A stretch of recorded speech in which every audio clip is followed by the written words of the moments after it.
engaged couple. Taylor Swift and Travis Kelce's first date night after getting engaged. Then, the school shooting breaking America's heart.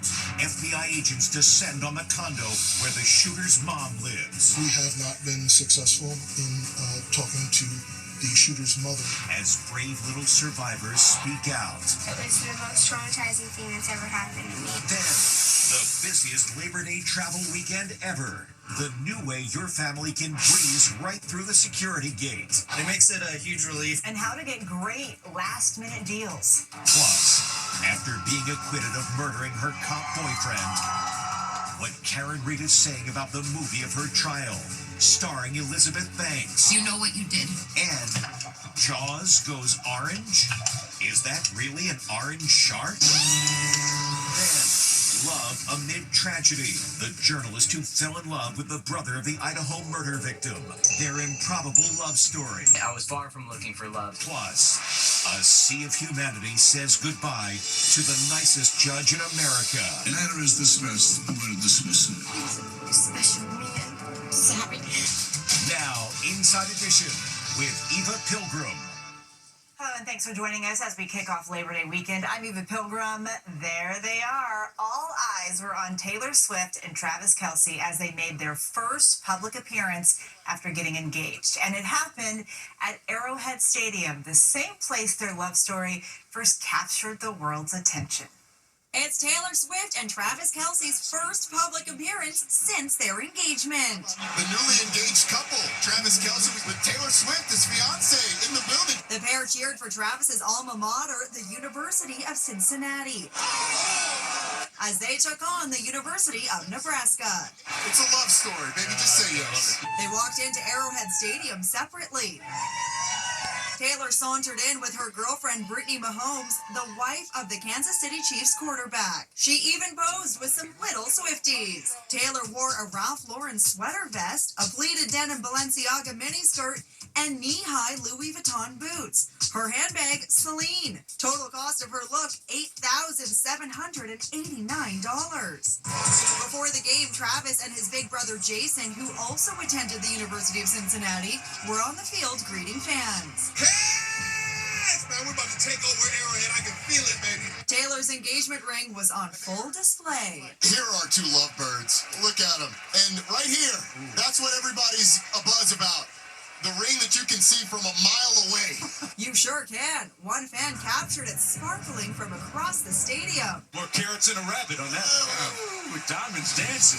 Meantime, Taylor's bestie Selena Gomez was in Cabo San Lucas earlier this week with gal pals for her bachelorette party. Taylor wasn't in any of these just posted photos, but some Swifties are convinced she's behind the camera.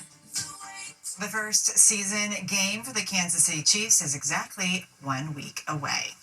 Well, these are the faces of the two children killed in that devastating school shooting at a Catholic school. Today, we are learning more about the investigation into the person who shot them and a possible motive. The FBI has been unsuccessful in speaking with the shooter's mother, even after sending agents to her door. But as Stephen Fabian reports, there's now a new development. FBI agents arrive at the Florida home of 67-year-old Mary Grace Westman, the mother of the Minneapolis church shooter who killed 2 children and wounded 18. Ms. Westman, my name is Dave Christie. I'm with the FBI. There was no answer. It is not known if she was home at the time. Police investigating the shooting admitted they have not yet interviewed her. We have not been successful in talking to the shooter's mother yet at this time. But late today, there seemed to be a breakthrough communicating with the family. They are in touch with the parents plural, so it looks like those wheels are turning. As a child, Robin Westman, then known as Robert, lived in this idyllic setting in this suburban home with 4 brothers and sisters. But at 11, Westman's parents broke up. Who's the shooter? Who's the shooter? And did a broken love affair help trigger the shooting? Westman's father told cops that the 23-year-old shooter had been living with a romantic partner in a Minneapolis suburb, but had recently moved out and was left couch surfing with friends. Meanwhile, the families of the 2 murdered children, 8-year-old Fletcher Merkel and 10-year-old Harper Moisky, are speaking out. Harper's family said in a statement, "We are shattered, and words cannot capture the depth of our pain."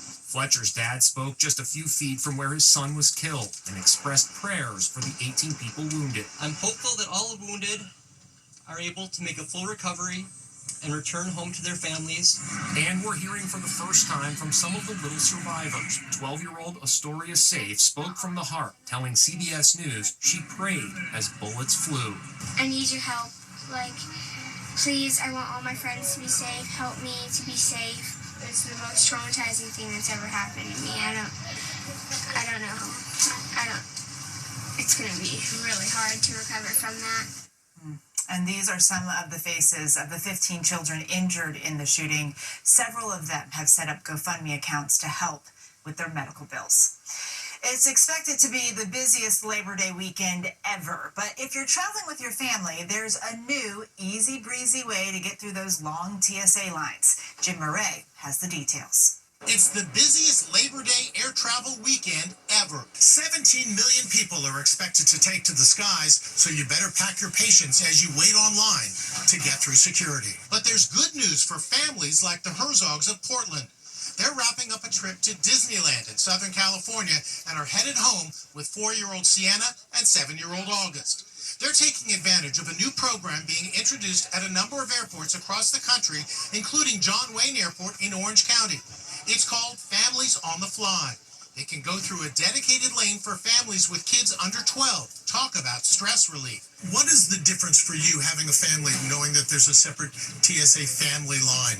It makes it a huge relief. It's nice how fast we can get through and skip some of the lines. A lot of families avoid travel. They avoid travel because of the hecticness. This will make it very convenient. And there's good news this Labor Day if you're on a budget. Hotel rates, rental car rates, and domestic airfares are cheaper. One last-minute deal. Tomorrow you can go from New York City to Nashville for $246, or Detroit to Miami, $281.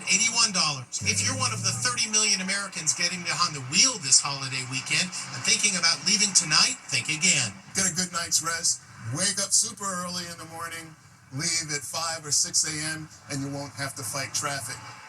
And here's some good news. Gas prices are the lowest since 2020. America was obsessed with the Karen Read trial. Now that she's been acquitted of murdering her cop boyfriend, a movie is in the works starring Elizabeth Banks. But Read's not happy about it. Karen Read is speaking out about the just-announced TV series about her notorious murder trials, and she's not happy. I have nothing to do with that. It's not authorized by me in any way. Elizabeth Banks is set to play Karen in the new drama series for Prime TV. The real-life Karen Read says the 52-year-old actress is too old. This happened, this nightmare started when I was 42, so she'd be playing someone 10 years younger. She had no idea this was coming. This is not her project. Karen spoke to radio host Howie Carr. It's her first interview since she was acquitted back in June of the murder of her boyfriend, Boston cop John O'Keefe. Cops say she hit him with her car in a drunken rage and left him to die in a snowbank. What is she up to? What's her life like now, and what's next for Karen Read? She had to sell her house. She's living with her parents, and she's basically broke. She has to make the money some way, and movie rights, book rights, that's the only option she's really got at this point. Read and her attorney, Alan Jackson, sold the rights to their story to another Hollywood studio, not the Elizabeth Banks project. And they seem more than a little miffed. This is Karen Read's story to tell. It's not Hollywood's story to make up and to fill in blanks. And so it's a little bit of a shame that she was never even consulted, never even contacted. I would think she'd have reached out to us. She knows who our contacts are, and yeah, we're not hard to find. Well, there's been a number of shark sightings this summer, but nothing like this. That is an orange, yes, orange nurse shark spotted in the waters off Costa Rica. That creamsicle color is actually caused by a genetic condition. Scientists say this is the very first time a shark this color has been captured on video. Pretty cool to see.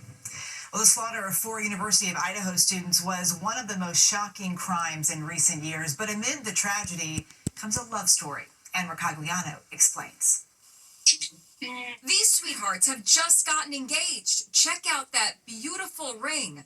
In almost every way, they're just like any young couple planning a life together. We want to have a lot of children. But their love story is different because it was born in the wake of tragedy. I'm Kaylee's older brother. The husband-to-be, Stephen Gonzalez, is the brother of Kaylee Gonzalez, one of 4 students slaughtered by Brian Kohlberger at the University of Idaho. His fiancée is Olivia Vitale, and she's a journalist who covered the quadruple murder for her true crime YouTube channel, Chronicles of Olivia. We are at the home where 4 students from the University of Idaho were brutally slain. I was far from looking for love, certainly. But maybe that's the time that's right to find it. She also interviewed him for the Peacock documentary, The Idaho Student Murders. How would you describe Kaylee? What was her personality like? She was very social. We just kind of clicked, and we started hanging out after that. Now they even have a joint YouTube channel. I definitely did feel a connection. Like, we clicked really well. They say they want to live life to the fullest. Our relationship doesn't just revolve around the Idaho murders. It's us living our life. Generally, we don't really talk about it too much. Never really have. Really? Yeah, if it gets brought up in conversations, so we won't shy away from it. But it's just not too often. I asked the couple about complaints by Kohlberger about the torment he claims he's getting in state prison from the other prisoners. Let him suffer. I do like to see that the prisoners are giving him the treatment that I believe he deserves. Kohlberger says he's being taunted so much by fellow inmates, he asked for a transfer, which was denied. He was called the nicest judge in America for the compassion he showed defendants. Now comes a final farewell. America's most beloved TV judge is laid to rest, and countless fans, including past defendants who appeared before him, are flocking to say goodbye. At his memorial in Rhode Island, Judge Frank Caprio was remembered for his kindness and compassion. How old is your son? 63. Yeah. And Daddy's still taking care of him, right? Being such a special judge that he was, the respect that he foresaw and gave to everyone, I hope it just passes on. Barbara Ambrosino and her husband Sal appeared before Caprio in 2018 fighting a speeding ticket. She charmed the judge with a rendition of Take Me Out to the Ball Game. Buy me some peanuts and Cracker Jacks. At the memorial, Barbara did an encore. I don't know if I'll ever get back. Judge Caprio's son, attorney Frank T. Caprio, isn't surprised so many people showed up for his dad. He treated them with so much compassion, so much caring. When they left that courtroom, they felt that someone listened to them, someone understood them, and someone was there to help them. Taking all those factors into consideration, the matter will be dismissed. Thank you, Your Honor. At today's jam-packed funeral, we spotted singer Paula Abdul. She was friends with Judge Caprio and even made a guest appearance on his TV show, Caught in Providence. Now, she's serving as an honorary pallbearer. And look at this. A fan used AI to show the judge going up to heaven. America's nicest judge will never be forgotten. A truly incredible man. He will be missed. We'll be back with more after this. Next, the troubling new trend. Kids using makeup meant for grown-ups. Gotta keep those wrinkles away. But is it safe? Should kids really be trying to get rid of wrinkles? Our undercover investigation. And timber! Plus, the over-the-top surprise for the college-bound teen. Inside Edition with Eva Pilgrim will be right back. Take a look at this close call caught on tape. That's a giant dead tree falling, almost coming down right on a couple and their dog. They say they were just inches from being killed. So scary. Well, it's one of today's hottest trends for kids, showing off their makeup and skincare routines on social media. Now, dermatologists are warning parents that some products kids are legally buying contain anti-aging ingredients that are potentially harmful to their skin. We teamed up with CBS correspondent Julie Watts for this investigation. Gotta keep those wrinkles away. It's the beauty craze sweeping social media. Next, I'm gonna move on to skincare. Tweens on TikTok showing off their skincare routines. Spritz, spritz, spritz. It may seem like harmless fun. After all, kids, even toddlers, love putting on makeup.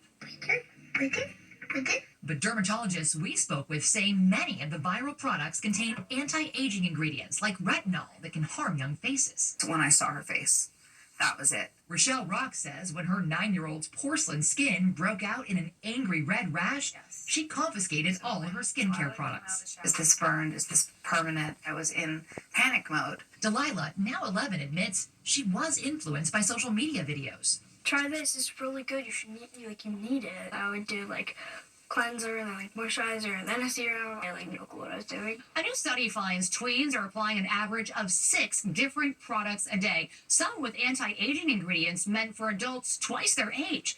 So how are kids getting their hands on these products? To find out, I sent my 5th grade daughter and her friends shopping at this Sephora in Northern California back in May. I saw this on TikTok. They had no problem at all buying these anti-aging products meant for adults. No questions asked. Do you think it smells like blackberries? Probably.